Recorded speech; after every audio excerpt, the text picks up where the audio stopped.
Do you want to win or do you want the most exposure? The odds of you winning with Jalen Hurts as your quarterback definitely goes down, in my opinion, than to have somebody that's been playing flag. But the exposure brand wise is unreal. The odds of you winning with a quarterback that plays flag definitely goes up, but not that much. I mean, it's still Jalen Hurts at the end of the day, right? It's still an athlete. So, in my opinion, you have all the NFL guys out there that you want. YouTube, what's going on? I was honored to be invited on the Strong Dad podcast. I had an amazing time. I appreciate the invite.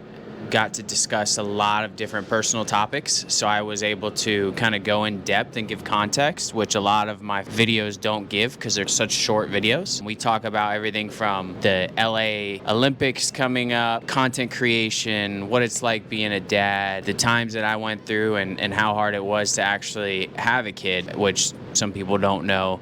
A lot of personal things that I discussed, and I implore any of you guys out there, Strong Dad Club. He's practicing what he's preaching. He's knowledgeable, understands everything that you're going through. It's a great club to be a part of, so go check him out, and here you go. So I think the first thing I want to get into, which is probably the most important topic we're going to talk about today, is flag football at the LA Olympics coming up. And you're a big flag football guy, and I feel like I've heard you talk about this before. But what is your opinion on NFL players playing flag football in the Olympics over? Because the U.S. has a national team for flag Yeah. football already. Yep. Should those guys go, or should we have Yeah, so I NFL did a guys video. going? So the quarterback for the team kind of went viral talking about Patrick Mahomes and whatnot. And so I felt like I should do a video and gave it just a small little snippet of my opinion. And so coming from someone who played tackle football, and I was the type of tackle football player that I was gritty, I was smaller. I had to be physical as hell. Otherwise, I wouldn't have made it. So, you know, to transition from that type of play to flag football, which is what I ended up doing because I've loved flag football, or I've loved football, the game so much. And, playing semi-pro as a grown adult. And then it's just, I mean, I might do it eventually, just honestly for content, but that's really it. I mean, it's just so hard to play regular football as a grown adult. So it's like, all right, let's go play a couple games of flag football. Start playing it was fun. So to see the difference between tackle and then flag and to understand the different rules and nuances, the different moves and all of that, that's where I'm kind of torn, right? LA is not for the Olympics, not for another 3.5 years, right? So it all comes down to who's going to put in the work, if and what type of position it is. So, in my opinion, the game, the way the Olympics is going to be run, quarterbacks in the NFL don't transition too well to quarterback and flag, and that's simply because you have a rusher in your face immediately. The field's smaller. You have to learn how to hit move, and so there's a lot of different things. But a guy like Tyreek Hill or a receiver, somebody who's just blazing speed that can run routes, there's no difference between flag football and regular football. Like literally no difference, right? I mean, he's just running a route by people and catching the ball. So, eh, so the way I would do it is I would have a combination of the two. You got the guys that really understand the flag rules, they understand how to move. And then you have guys that are just pure athletic burners that don't really need, because the thing is you can take a Patrick Mahomes, teach him all the rules. If he trains legitimately to understand the hit moves and all of that stuff, of course you want him, right? But what are the odds that he's actually going to train maybe a year out from the Olympics and be serious about it? Like the odds are very, very slim, right? So like that's what's most practical is a guy like Tyreek Hill, or I keep saying him, but Devontae Adams, he's one of my favorite receivers. Guys like that who they can train a couple months before the Olympics, and they'll be just fine, right? Because it translates so well. And I keep saying receivers, but also DBs as well, right? Defense is definitely different in flag, but if you put a corner out on an island and tell him to play man coverage, and that's all he's been doing, I mean, he can figure it out, right? So you get a guy like Johnson on the Bears, or who's a shutdown corner right now. I really like Jamel Dean, who's on the Bucks. Zion McCollum, who's killing it on the Bucks as well. So you get guys like that, it'll translate. So that's a long-winded answer, but it's definitely going to be a combination of them all. And I think the quarterback that's our national team that's been doing these things is probably still going to be the quarterback come time at the LA, Olympics. So we'll see. And is there a job open for the GM of this team? And if so, are you open to that I opportunity? I would absolutely be open. So yeah, people ask me, are you going to play or whatnot? The thing is with it is, first of all, I'm 30 right now, okay, and by the time it comes around, I'll be 34. Okay, so in football years, that's very old, which is so weird, but it is in football years. That's old. So I got a lot of younger guys, even the guys that are on the team now, 4 years from now, they're 4 years older in football. Again, that's old. So it's like, I don't even know if the guys that are on the national team now are all going to still be on the team then. So it's so far out. We don't even know the rules, is another thing. They haven't finished the setting the rules. And because there's so many different flag rules. You go to tournament, it's different every tournament. So we don't even know that as well. But as long as I am involved in any way, I'd be honored, absolutely. Whether it's sit the bench, be on the team, come in from now and again, or whatever it is, or be a GM or help out, travel, do content related to it. As long as I'm involved, I'll be happy. So yeah, I mean, we'll see. Time will tell. I'm interested to see if the NFL uses this as a marketing tool, right? Because if they do, then the quarterback's not going to be the flag football guy now. It's going to Correct. be Correct. whoever the Yep. biggest star in the NFL is. Absolutely. And I don't know if that's conducive to winning, but it is conducive to really great marketing and commercials and But advertising. what's more important? So this is where I differ, right? What's more important, winning or dollars, right? I'm practical. I understand it's dollars. 100%. That's the most important thing. It's viewership. It's exposure. The NFL is trying to expand their game internationally, and a lot of people play flag internationally. So I know, especially in South America, there's a ton of people that play flag. Like that's all they play. So this is definitely going to be an opportunity for them to expand their brand. And if I had to guess, the risk reward, right? So you say, okay, do you want to win or do you want the most exposure? Well, the odds of you winning with Jalen Hurts as your quarterback definitely goes down, in my opinion, right? Than to have somebody that's been playing flag. But the exposure brand wise is unreal. The odds of you winning with a quarterback that plays flag definitely goes up, but not that much. I mean, it's still Jalen Hurts at the end of the day, right? It's still an athlete and if you see some of the teams they're playing, so in my opinion, you have all the NFL guys out there that you want. I mean, and they'll find a way to win, right? Like it might not be as bad, it might not be as easy as if we just have our flag team there, but they'll still win, right? So yeah, to me, you just let them play. I like it. Yeah. And to me, I think, just in my opinion, I think that's the direction they're probably going to go, just Yeah. because exposure dollars are the most important thing when it comes to an event like that. But I can Mm-hmm. see what you're saying, like having a guy quarterbacking the team who knows the rules, knows the game, knows the ins and outs and all the intricacies, and then surrounding him with NFL guys at these other Athletes. positions is probably Mm-hmm. the Yeah. best way to go. So it'll be interesting to see what they do with that. And Um, that's an unpopular opinion by me because I'm in the flag world, right? So like you would probably expect me to be like, "Nah, I want to play," but I get it. I get it. Like you want exposure. These guys are the reason why flag football is one of the fastest growing sports in the world, and why the popularity is there is not because of me. I probably have the most views. If I had to guess, I probably have the most views and exposure out of any flag football player out there personally, right?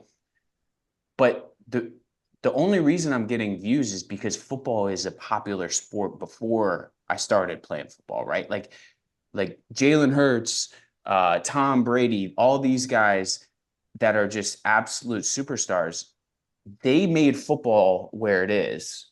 Flag football was created as another way to play football.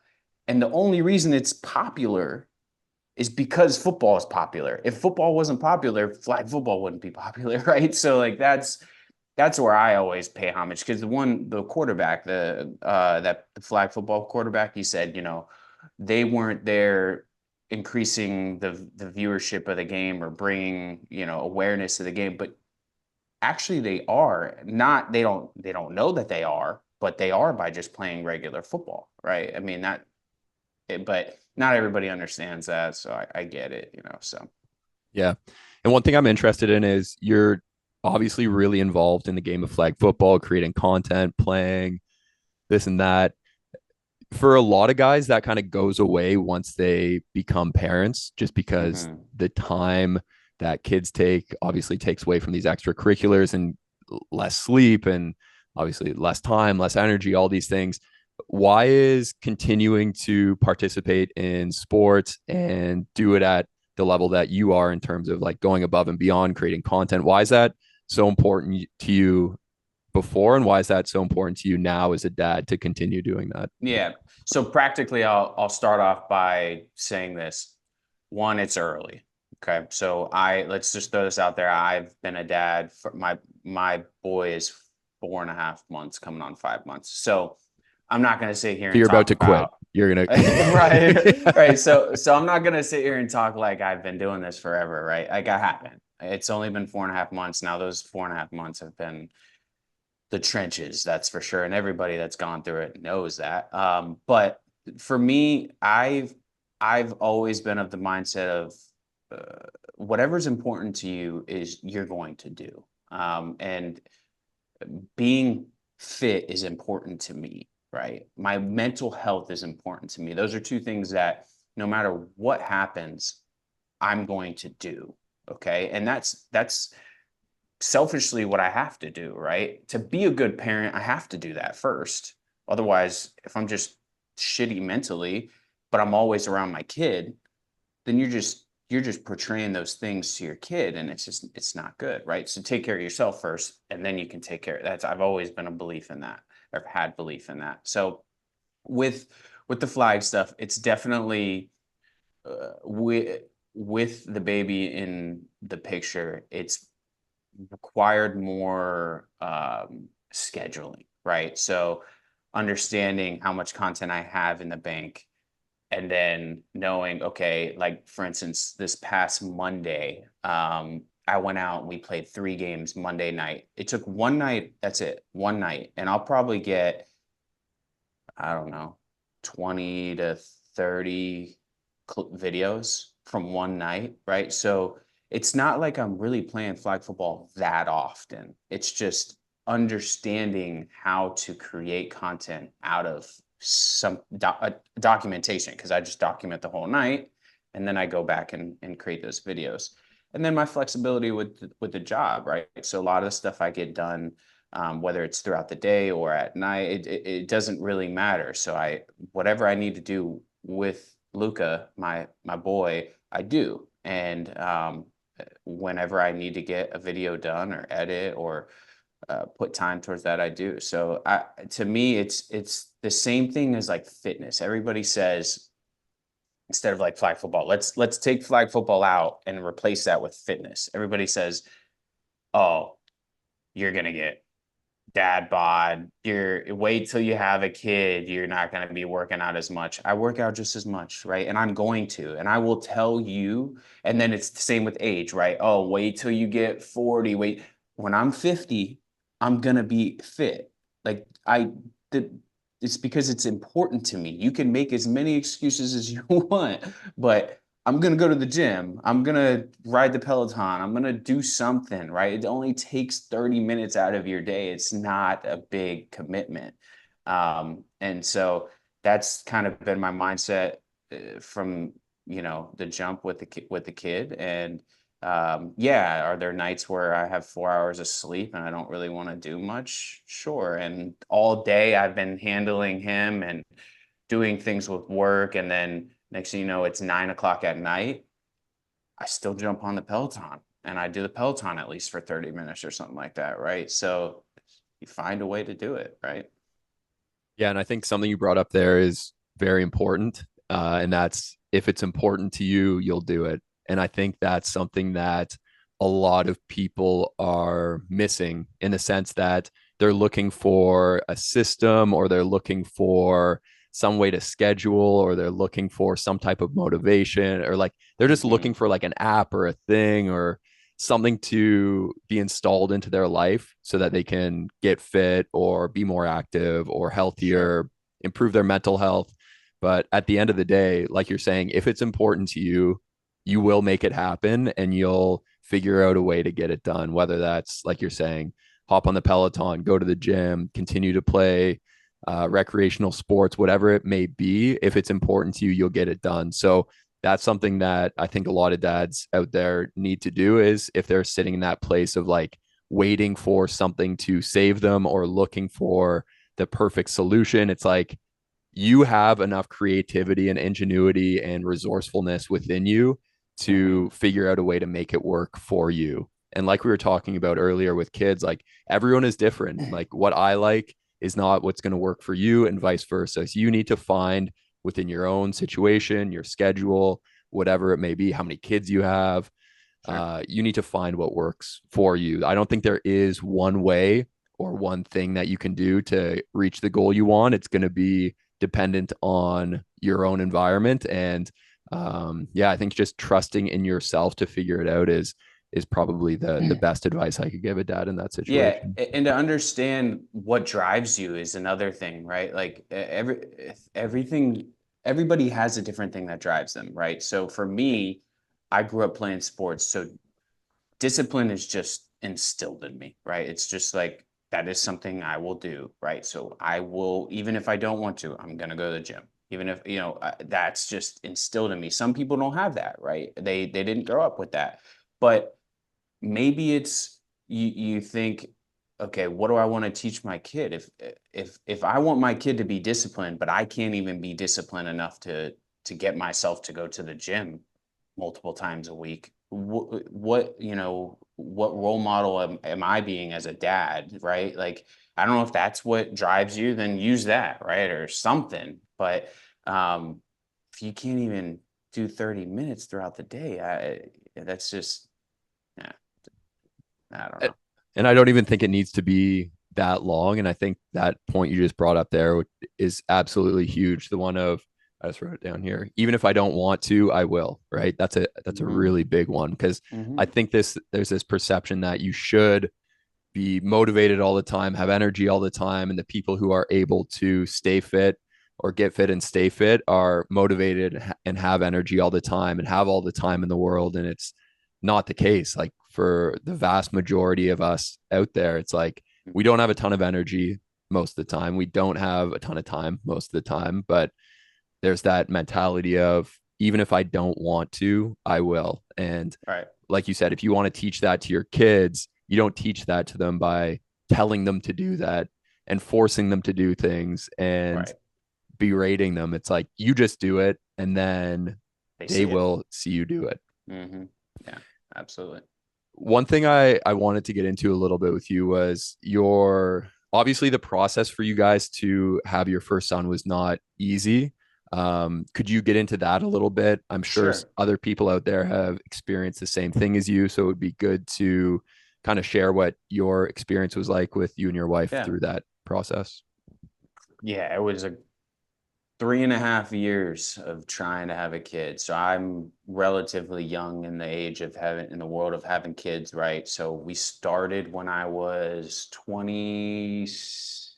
26. My wife's 2 years younger than me, so she was even younger. She's 24. She's always wanted to have kids very early, always. Like that was her one thing. She just, I want to have kids. And I did too, but I'm an entrepreneur. I also have a lot of ambition, you know, in that aspect of things. So to me, it's like, I mean, let me get going. Let me keep moving on stuff. I have a lot of projects that I'm working on. So let me focus on that. And yeah, we'll have kids eventually, you know. And so I wasn't too worried about it. Little did I know, didn't matter because even if we're no matter what, it would not have mattered. But eventually, you know, we got married and we started to try. And she's, you know, 6 months in, she's like, "This is something's wrong. Something's wrong." And of course, you know, typical guys were like, "No, just let it be. You know, it'll happen. It's fine." She starts doing a ton of tests on herself, million tests. And all the doctors are telling her, she's young. You've only been trying for 6 months. You're fine. Keep trying. You're good. Typically, they don't start worrying till about a year of trying, which I think to my wife, she was not going to wait a year to start doing things. That's how much she wanted to have kids. So eventually she's like, I've done all the tests on myself. I'm going to schedule you to go get tested yourself. And I'm like, all right, fine. So I did. And I found out that I was actually the problem. So I have a low count. And I know a lot of people, that's like becoming a thing now. You see Elon Musk talking about it. People are less fertile. People are having less babies. And it's not a good thing. And it's hard to tell because it looks like there's a million fucking people out there, you know? But if you look at the numbers, over time, it's not going to be good, right? So it's like, how do you, IVF was the route. So we started, you know, looking more and more into it. And we did our first round of IVF with Dr. Sanchez here in he's in Clearwater, but in the Tampa Bay area, Florida Fertility Institute. And, you know, we ended up getting two healthy embryos, which is relatively okay. It's not bad. Some people go through rounds and they don't get any embryos. So we got two embryos. Great. Did the first transfer. Was probably the worst moment of my life, almost. Well, up there as top three of it not sticking. My wife took it really hard. Going through that was a struggle. Got through the second one, same thing. And so, you know, we were like, all right, let's try it again. Went through another round of IVF, and had two more embryos. Every single time we did the rounds, we got two embryos, which is weird, but it is what it is. Second round, I was like, all right, this is our last chance, you know, and I'll lighten the mood a little bit. So we did genetic testing, which most people do. I mean, everybody has their opinion on that. So we know the grade of the embryo as well as the health of the embryo and the gender of the embryo very, very early on, like very early on, before we even transfer it into her body. So second time around, I'm like, all right, this is our last go around, you know, it is what it is. We'll see how it goes. We get the results back from the embryos and they're both girls. And so that was the first time I had like a, a real, you know, reaction like, damn, I'm literally, I'm never going to have a boy ever, which is not a huge deal, but it's like, everybody wants to have every dad wants to have a boy, right? I mean, you just do. And so I was like, damn, I'm not going to have a boy. And then, you know, you can look at it either way, whether it was, we went through two more transfers that didn't work, right? Which was the lowest of the low that I've ever been, that we've ever been. But you know, we've found the strength to try again. So we went through a third round, got two more embryos. One was a boy, the first one that we did. And if we, you know, went through a million tests again to try to figure out what's going on. Dr. Sanchez was amazing trying, he called Ina his problem child because she was young, healthy. We're both young, fit, healthy, but can't get pregnant somehow. And he worked with us, and he was amazing. And eventually we found out my wife needed medication for her Hashimoto's, and I guess that's what really helped. And then it stuck, and we got our boy. So it was 3.5 years, 3 rounds of IVF, 5 transfers of just misery, but we have it now. We have him now, and couldn't be happier. But it gave us that gratitude and perspective, that's for sure. Yeah. So obviously, gratitude, perspective, amazing, obviously, lessons to go through, but a really hard time. What would you say? Because obviously, she went through a lot as well. Like, what would you say you learned about her through that process? Like, did it change your relationship? Did it change your view on her? And yeah, can you talk about her through that process? Shit. Yeah, I mean, her resilience, for sure.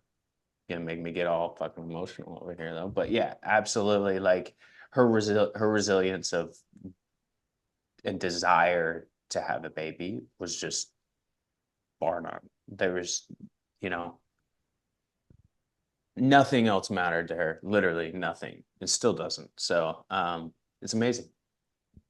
Yeah. Yeah, that's awesome. And how would you say, like, now that Luca is here, you guys have him, like, how is that process? Obviously, it's only been a short time, which is kind of a good time to talk to you, actually. Like, how would you say you've changed in that time? Do you feel like you've changed at all? Like, what's been going on for you over those 4 months? Yeah, I think the gratitude is really what's changed.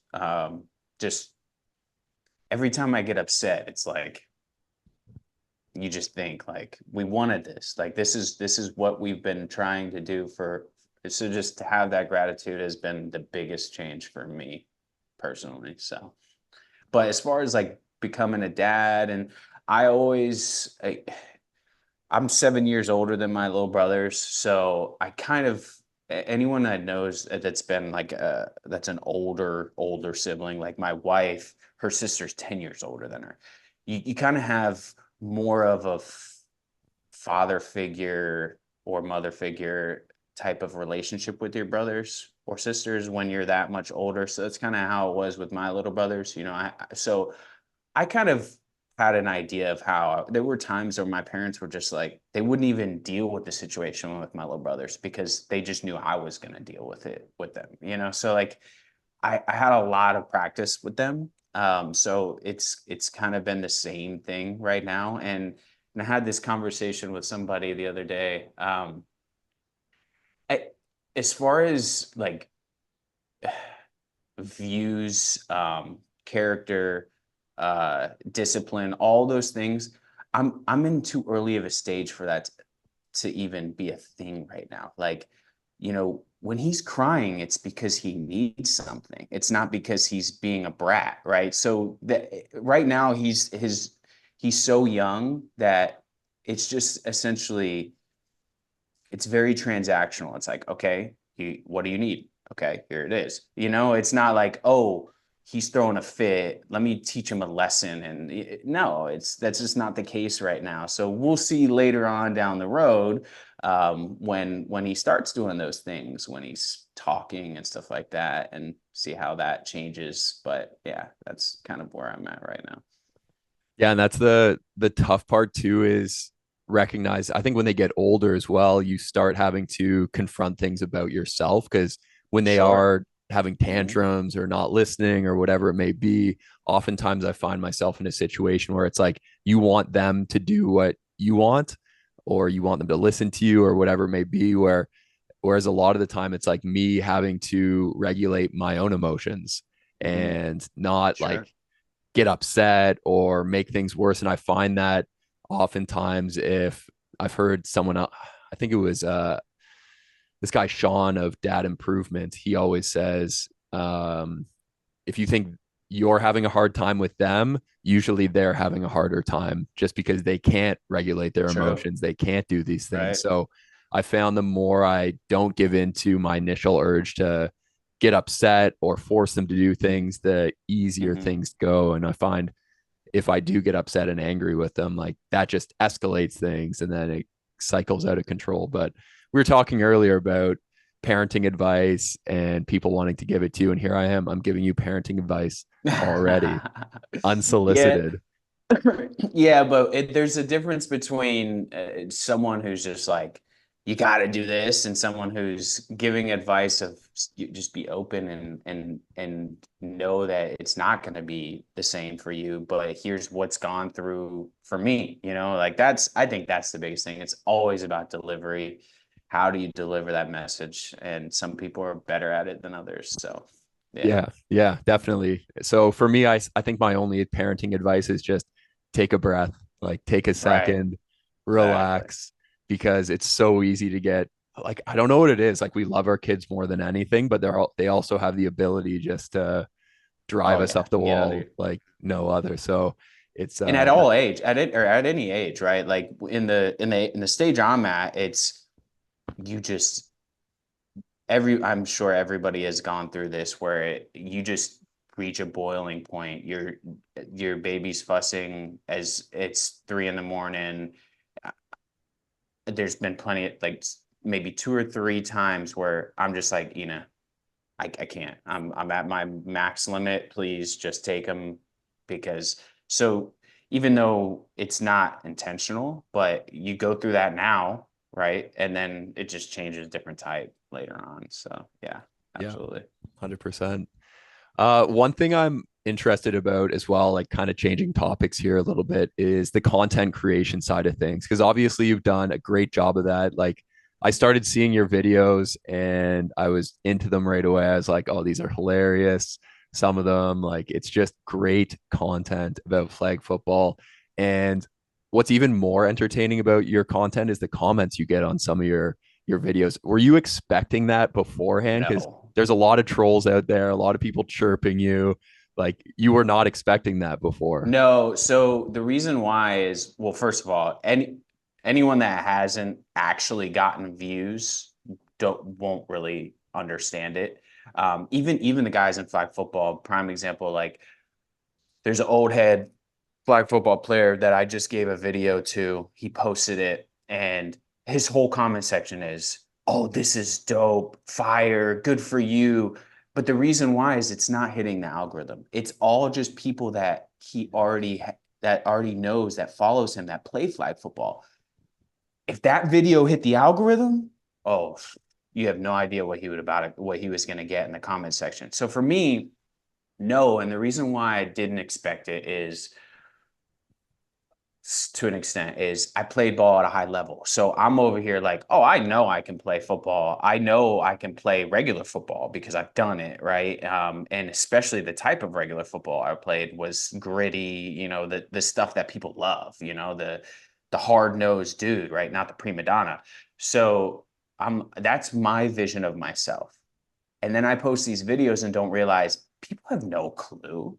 They just see this short, bulky white boy that doesn't look unathletic because I'll give that to like the way I move is doesn't look athletic. But if you look at what I do, it works, right? So just from that perspective, I'm like, oh, okay. So one hits and it's like, yeah, first of all, they think I'm the dumbest person on earth because I'm this just again white dude that the biggest comment I've seen is like, oh yeah, go deliver the parcels, go deliver packages tomorrow, get off my feet or something like that. It's like, Yeah. okay, but yeah, it's just flooded with just negative comments. And then that's when I found out two things. One, people hate flag football. I don't know why, which it's good for engagement, obviously. So that's cool. But people hate it. And it's usually the people that didn't even play regular football at a high level. It's like guys that barely played in high school that are just like, oh, you're a pussy for playing flag. It's like, dude, anyway, don't get me going on that. But the other thing is the internet is toxic, obviously. And anybody that has gotten videos to go, you start realizing it, right? So when you look at certain people that get a ton of views, a lot of times you just see a ton of likes, ton of comments, maybe you scroll through a couple comments, but not really, right? You move on to the next thing. But if you really look at the comment section of most people that get a lot of views, it is very, very negative, very negative. And that was tough for me because I was trying to do the whole Gary V thing where it's like I'm trying to comment back to just keep that relationship. And so I'm trying not to be too edgy in the comments, but also I'm an edgy person. So of course there's times where I clap back, and just show my personality. And it got to the point where I was like, all right, I need to turn everything off as far as notifications go, because I would just be with my wife, with Luca.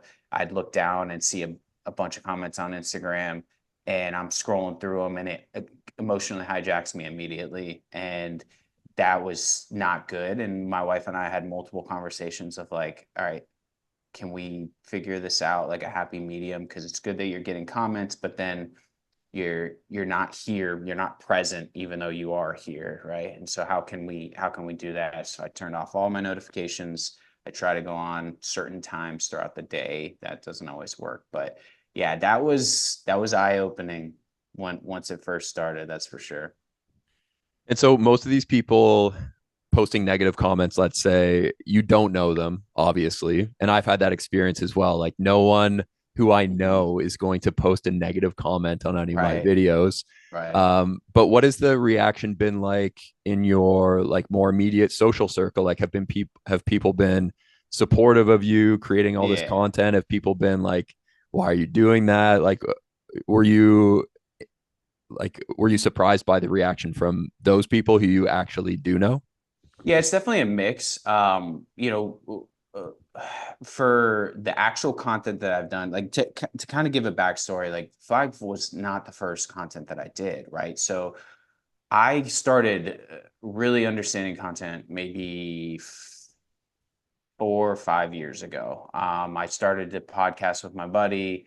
I had no skills with cameras, with editing, with nothing. I had no clue.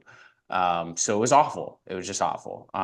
And got to the point where I met my buddy Will, who um, he's into the whole content creation. He edits videos. He understands the camera stuff. So I latched onto him immediately and was like, hey, I want to learn, right? So I did, and in the beginning we did fitness stuff that got no views, 0 views, because fitness is so saturated. We were so late to the game. We didn't understand how to put together short videos that get views. He was adamant about the aesthetic of the videos, which don't necessarily correlate to views, right? Always.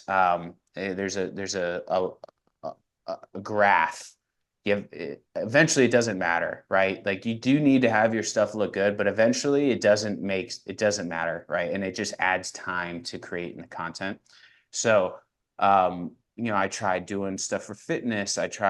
We had a couple types of podcasts that weren't working, and then eventually I was just like, hey man, I play flag football and I see these videos that are mic'd up, and I started thinking about the workflow of creating content, because that's another huge thing is, how are you going to consistently put out content every single day? And to me, I was like, I'm already playing these games, right?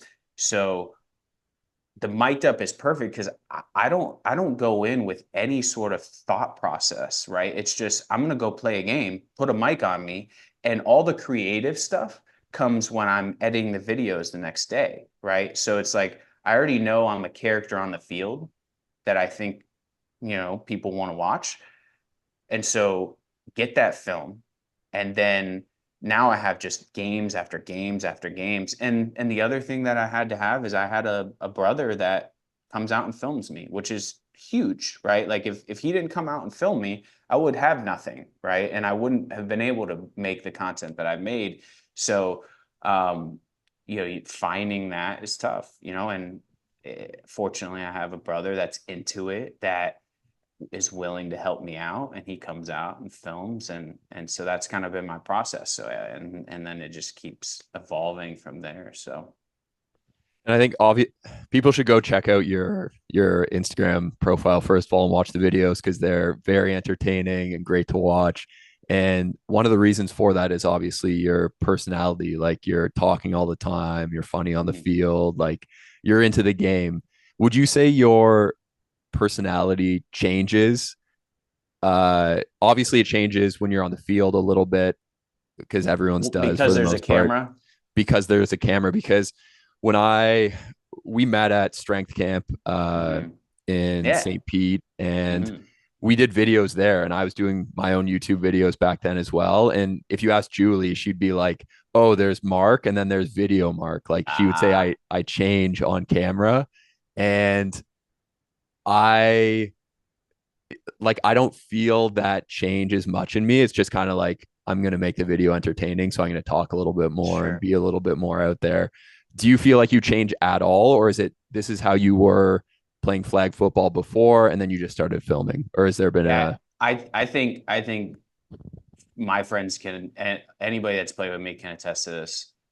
I have not changed one bit since the camera has been on, right? And that's definitely a comment that I get. There was one video, someone on the sideline too. They were like, "Oh, he's trying to act tough for the GoPro or something," and I'm like, "Look, I don't give a fuck about any of this camera film, like nothing. This is how I play ball." And to be honest, I've actually mellowed out more because of the camera, which is weird because yeah, I mean, does the fiery content work? Yes, it does. It gets views. I understand that, right? But I know that there's consequence with that from time to time, and I know that it's not good to have all the time, right? So if anything, I'm more outspoken and out there with the cameras off than I am with the cameras on because I just know that they're on.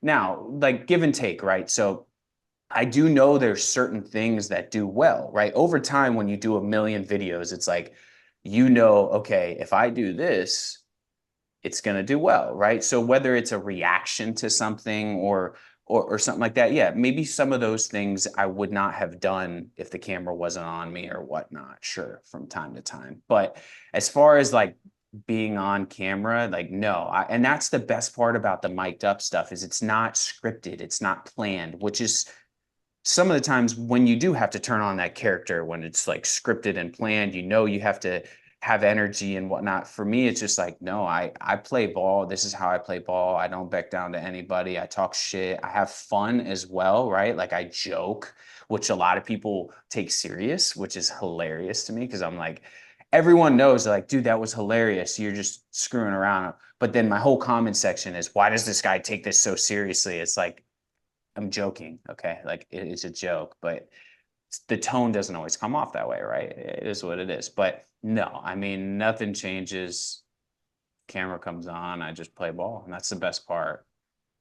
what's interesting too is like a lot of times when people are making content, it's like this, like they're doing a podcast alone in their room, no one's Yeah, there, or they're filming yeah, videos, working out or whatever it may yeah. be, and it's private, right? Whereas yours is very public. Like people are Very. watching you make the content, hmm like it's because it's being documented. Is that hard for you? Because you're saying people on the sidelines will be chirping and things like that. Yeah, yeah. So in the beginning, I think it comes down to your following. So yeah, it was hard in the beginning because then they go, because this is what happens is they go, oh, he's filming, interesting, right? And then they'll go look at my Instagram and I have 700 followers and I get no views. Oh, and then they go to my TikTok and I have 1,000 followers and barely get any views. And then that's when it's like, okay, and then they start making getting made fun of. It's like, oh, this guy's got a camera out at a flag football. But then now that there's a K next to my followers, it's like, oh, okay, it makes sense now, right? Like it's the fact that that changes makes no sense to me, but it is what it is. That's society. That's human beings. Like that's just the nature of how it is. And so now, no, I honestly don't get tried that much when I go out and play, because they're just like, they've seen my stuff. So they have context that I'm not this asshole, that I'm actually good at the game. And so they're just like, oh, this is cool. So a lot of times they're cool with it. Now, do you get, from time to time, a couple guys that think I suck, and so they start going at me? Sure. But honestly, I thought it was going to happen more often than it does. Mm. And it doesn't. So, I mean, now I think a lot of the people in the flag community, they appreciate what I'm doing, bringing exposure to a game that they love, that they know a lot of people don't really like. So they've been that way, and it's been amazing. So yeah. Yeah, so it's kind of like when they like before, like you're saying, when you didn't have a ton of followers, they're just kind of like, this guy's a loser, and then now you all of a Yes. sudden have a ton, and they're Yeah. like, oh, want to be my Yeah. butt? Like, can I be in one of your Yeah. videos? And Yeah, exactly, exactly. And I think the biggest thing that was the hardest thing for me is, like, people see this football videos of flag football, and I take my, like I said, I'm very into business entrepreneurship. I want to build. I'm very ambitious. I want to build a huge empire, and that's just me, right? That's just inside of me. And then they look at these videos, and it's like, you're posting flag football videos, right? Like, what is, and people don't understand it. Anyone that's not in the content game, they don't understand it, right? Like, they don't get, I'm trying to build a personal brand that's gonna evolve into multiple different things. It is what it is, but flag football is what gets me views, right? Flag football is what's hitting the algorithm and gives me the exposure. So I'm gonna keep doing that. And will I maneuver it from time to time? Yeah, I'll start adding more stuff about, like, for instance, I've been doing a lot of food videos because I love food, right? So, and I have a goal to scale a quick service restaurant at some point in time. That's kind of what I want to do. So now I'm going to do a little more food thing, a couple more food things, right? And um, my day job is scaling quick serve restaurants and retail, but on the real estate side, right? So not the operations side. So I'm I'm behind the scenes trying to do as much as I can to build the skills necessary to build that. But what people see is that, is this loser's got a GoPro on when he's, filming himself play football. It's like, the amount of stuff that I've learned, how to edit, how to market, how to get views, the different platforms, the all the stuff with the camera, with the mic, with the editing software. Like, I've learned so much that I would have never have known. And if I start a business tomorrow, I have so much knowledge to help bring traffic to the business that I didn't have 3 years ago. And that's all because I'm posting videos of me playing flag football, right? Like, they don't see the end goal. They just see the videos. So it is what it is. and I think that's a great point, because it's not like you went to school for, like, you can't go to Mhm. school, like maybe you can now, for content Probably. creation or Yeah. whatever it may be, but really for me, the reason I keep coming back to podcasting is because I love the process, what it teaches Mhm. me, the conversations I have. It's, you might not, and I think that's the thing, you might not know what the end goal looks like you're saying, you have a vision, but you don't know exactly where flag football content creation is going to No. take you. Like, you Right. might have somewhat of an idea, but you know that you want to be moving in a direction and learning skills and developing relationships, and the doors that something like that opens, like, you just don't know what they are.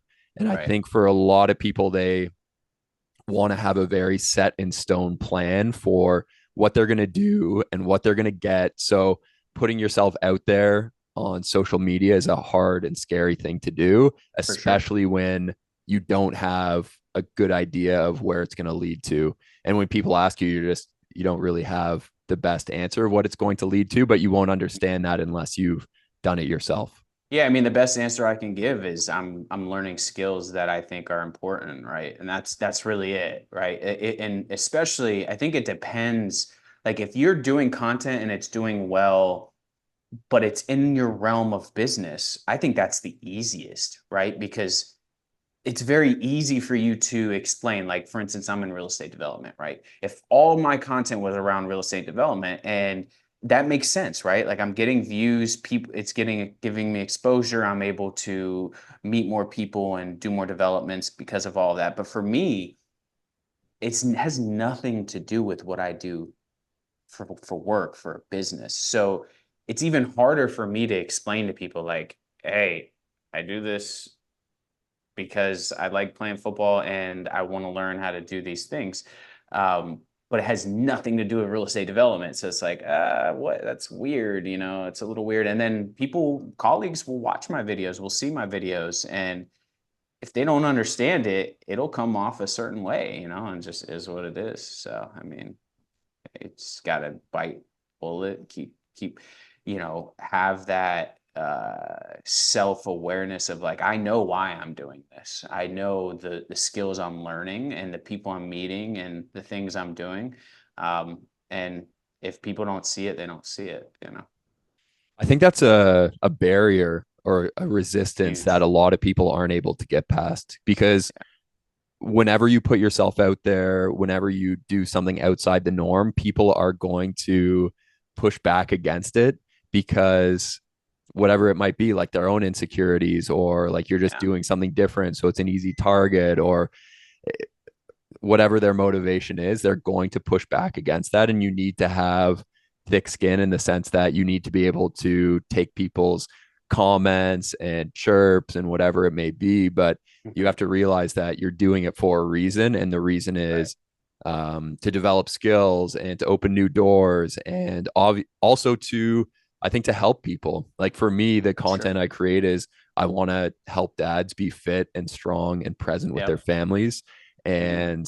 And for you, it's like you're entertaining people, you're showing people that they can continue to be active and strong and healthy post. bringing exposure bringing exposure to the sport as well. And Yes, yes, the yes. the biggest thing, which I think you're about to say, post college, post Yeah, that's like huge. the huge thing that there was a stat. I think it was, I might butcher this, but I know people have seen this stat, something like after 20, like sometime in your 20s, like 90% of people will never sprint in their life again. 90%, I think it might even be higher. I think it's like 90, 95 or something like that. Never sprint in your life again. How? You're 27. You have 3/4 of your life left and you'll never sprint again in your life. Like, what? That is mind-boggling to me. And then, typically I do get the comments of like, grow up, like, why are you playing flag football? And it's like, so you mean to tell me with football specifically, let's just say football specifically, I'm gonna play, love the game from early age all the way till I'm 21, which I was blessed to play till I was 21 because I was able to play in college, right? Not many people can play in college. So most people, they play till they're 18, and then they never play the game ever again in their life. With other sports, it's like it's pickup basketball. You go play pickup basketball, right? You'll play basketball. Some people will go play slow pitch softball. They'll play another version of baseball. But like, so I can never play football ever again in my life because of some stereotype that I'm a pussy when I play flag football, right? Like that to me makes zero sense at all. And I call people out on it on my comment section, and they have no clue what to say. They have no clue. It's like it's just the rationale is just not there. So Well, think of what they're saying. Like you're supposed to grow up and stop playing. Like you're supposed to grow up and sit on a couch and watch do football nothing. and do nothing. And that's Like okay. what? Like that's the best thing to do. That's what Uh, grown men do.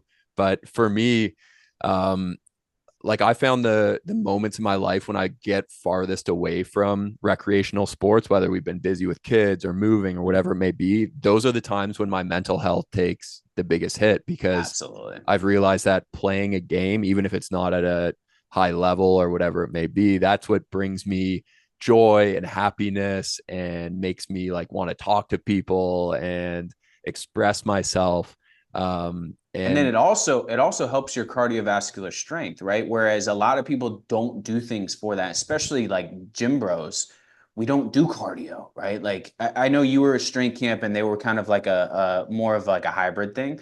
But for me, like I did just traditional lifting. And so I don't care for cardio. My cardio is when I go play flag football, which I've noticed is a huge thing, right? Like you need to work your cardio strength. It's just the discipline to do it by running on a treadmill is not always there. So it's like find other ways to do it, right? I mean, and that'll help your mental health eventually as well. So yeah, it gets back to that conversation we had at the beginning about being resourceful and finding something that works for you and something you mm-hmm, enjoy. Because mm-hmm. a couple years ago I started playing flag rugby, which is, it's not obviously Oh, the same as flag football, but um so I started playing that, and I never played growing up, so I had to learn the rules and everything. yeah, Um and I've loved it ever since. Like, it's a very fun sport. It's a sport I never thought that I would play, but it just makes me joyful and happy to play this new sport. And I think for anyone who's looking to get into fitness or break out of a rut or whatever it may be, like getting into a sport is, and an active sport is probably one of the best things you can do. Because yeah, if you get on that field and you start running and you're like, damn, I feel slow, that's going to be motivation to maybe sure. do a little bit more in the gym or go for a run or play a little bit more. So it adds that little motivation that's based on kind of peer pressure. Like, you don't, maybe you don't want to be the slow guy Yep. or the guy Which who's, is good for you. It's yeah, it's good good for you. for you. Like, I think Yeah. that helps a lot. So for me, that's been something that's kept me going. And it's also something I want to be able to share with my kids. Like, I want to Mhm. be able to play sports with my kids and have them on the field with me. And I Yeah. think that's a way to kind of develop your relationship with your kids. And when my kids come to watch me play flag rugby, like I had them out the other night, it's like, they don't know that I'm not playing like a high level sport. They just watch and Right. they're They like, just see, yep. yeah. And then after the game, they want to play around, and it just deepens your relationship and like gives you, I don't even think it has to be that deep, but it's like, it just gives you moments with your kids that are really, really fun, as opposed to sitting on the couch and your kid is like trying to drag you off the couch. Well, you just And mentioned that it just gets you outside. Like if even if you go like to the most basic thing possible, you are going from inside to outside with your kids, which is huge, right? Like that's what people it's necessary for the human body to just go outside, right? So, I mean, that's great. Exactly. yeah. So actually, that would be my other parenting advice. The first one, take a breath. Second one, go Go outside, outside. There it especially as is. your kid gets a little bit older. Yeah, That's going to be a big exactly. one. Cool, man. So the last thing I would want to ask you is, I asked most of my guests this, but what does being a strong dad mean to you? Like, have you thought about that? And if so, what does that mean to you, being a strong dad? I think it always comes back to discipline for me. It's huge. It's something I pride myself on. You know, it's always been, I had to be in the building for regular football when I was playing in college. I had to be in a building at 4:30 to 5 a.m. every single day, essentially. And so that was so hard to do. But once you do it, it's so rewarding. It's just having that discipline. And then you go from this structure where it's like you're kind of forced to do it, right? So there's a difference between discipline that you're forced to have, and then you're a grown up.